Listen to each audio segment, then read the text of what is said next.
Hello everyone, welcome to Foreign Farming in the Philippines. Well, this morning I came out and I was finishing up this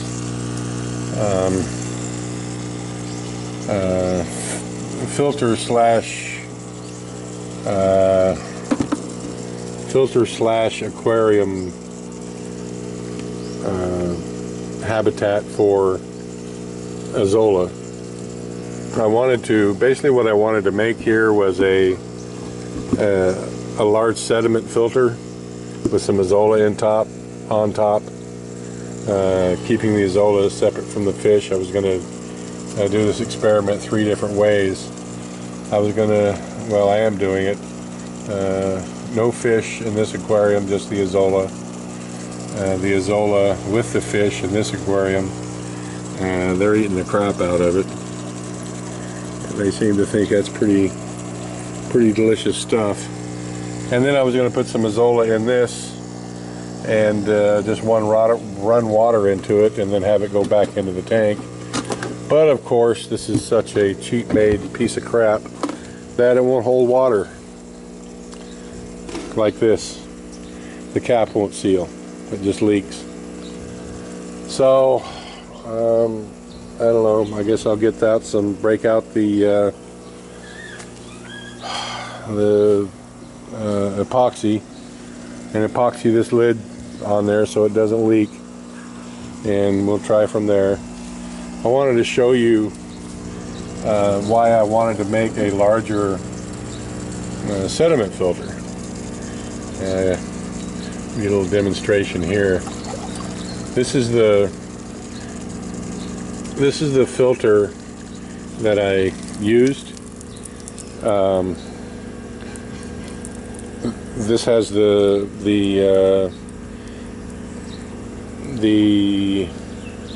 little piece of pipe sticking up into it so that the water level stays high and moves more slowly. There's a lot of sludge there.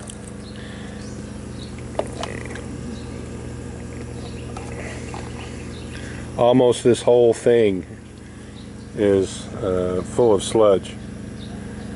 So this is a very effective way of doing it.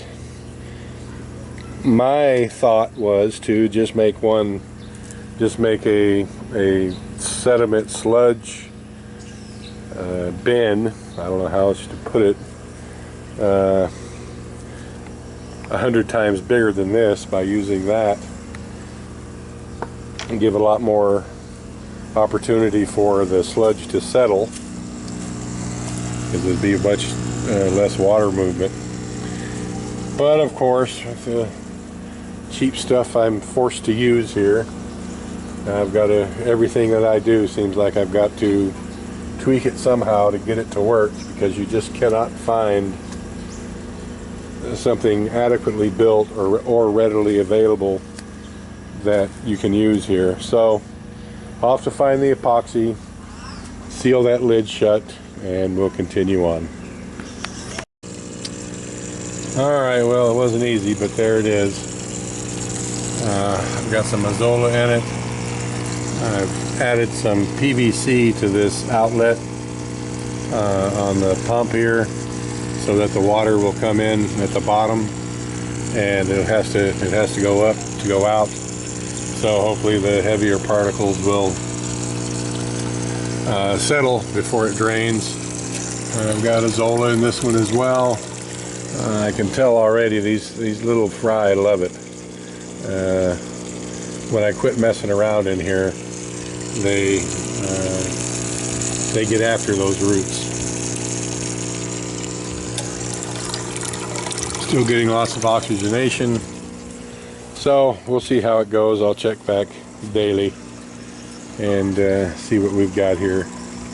This extra Azolla I've got, I'm just going to spread some more around in these tanks here.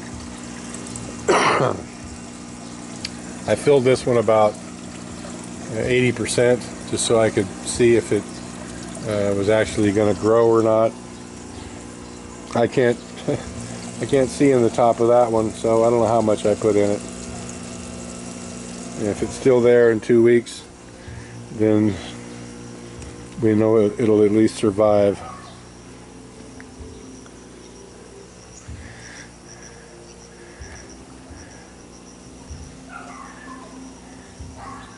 See how these guys like the Azolla.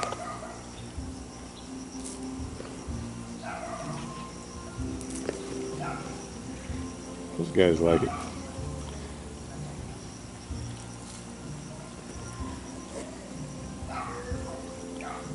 Probably because they don't know what it is.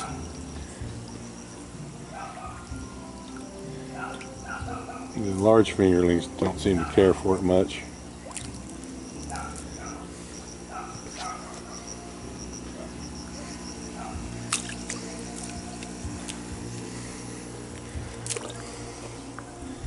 Alrighty. Yeah, those medium-sized fingerlings seem to dig it.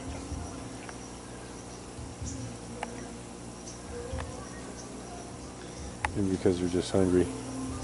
I've just started a little water exchange. I'll let that run for 4 or 5 hours and circulate some of this water through. I haven't been putting water through these first 4 tanks here for about a week because I want to get some algae growth in them. The fish, I don't think they're digging it. They're barely eating.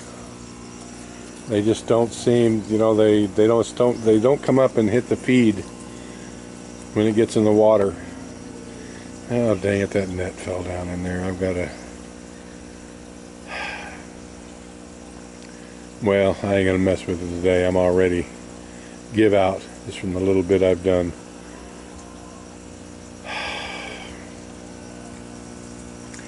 Anyway, the breeders in these first 4 tanks just don't seem like they're digging it much. So I think it's just because there's the water's too fresh. I think there's not enough algae in it. It's the very freshest water that's oxygenated, and they basically, I mean, that food will disappear by tomorrow, but it's like they've stopped eating. I just ordered some pH strips on Shopee. Those should be here in a week or so, and could have something to do with the pH. I don't know what it is. It's a water quality issue, I can guarantee it. So I'm going to endeavor to figure it out and see what the problem is.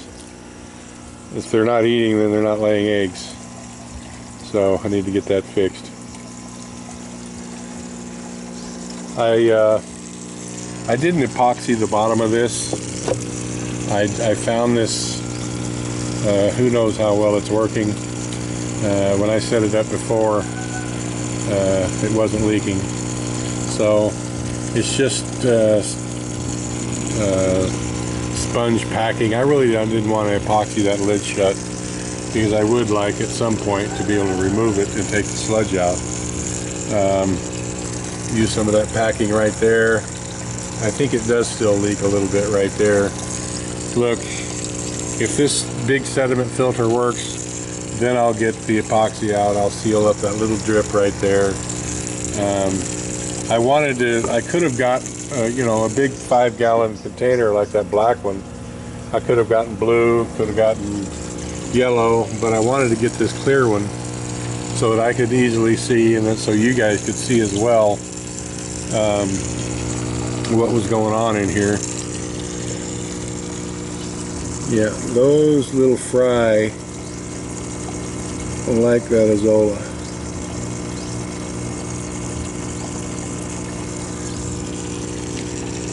All right, thank you everyone. Please like, comment, share, and subscribe.